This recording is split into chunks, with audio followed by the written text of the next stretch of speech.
શું તમને ખબર છે તમારો YouTube વિડીયોની લિંક શેર કરવાથી તમને કેટલું મોટું નુકસાન જાય છે? આજકાલના નવા યુટ્યુબરો વિડીયો બનાવ્યા પહેલા તેમની લિંક WhatsApp, Facebook અને Instagram પર શેર કરવાનું શરૂ કરી દે છે, પણ તેમને નથી ખબર કે આમ કરવાથી તેમને કેટલું મોટું નુકસાન જાય છે. હું તમને જણાવું. તમે નવી YouTube ચેનલ બનાવી, તેના વિડીયોમાં વ્યૂ 0 આવે છે. તેમાં વ્યૂ લાવવા માટે તમે આ વિડીયોની લિંક તમારા ફ્રેન્ડ્સ અને ફેમિલી મેમ્બરને શેર કરો છો. તેને આ વિડીયોમાં ઇન્ટરેસ્ટ નથી, પણ તમને રાજી રાખવા માટે તમને વ્યૂ આપે છે અને સારી એવી કોમેન્ટ કરે છે.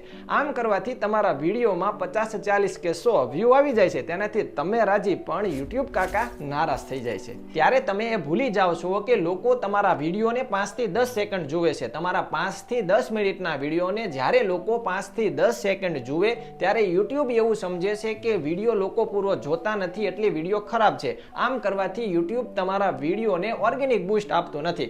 સિમ્પલ શબ્દોમાં કહું તો વિડીયો કોઈને શેર જ ન કરવો, અને જો કરવો હોય તો 100% તમને વિશ્વાસ હોય કે તેને આ વિડીયોમાં ઇન્ટરેસ્ટ છે અને તે વિડીયો પૂરો જોશે એવી જગ્યાએ શેર કરો, જેમ મને તમારા પર છે. તો આ વિડીયોને લાઈક, શેર અને ફોલો પણ કરી લેજો, અને શેરિંગ માટેની થોડી ગાઈડલાઈન કેપ્શનમાં આપેલ છે, તો જોઈ લેજો.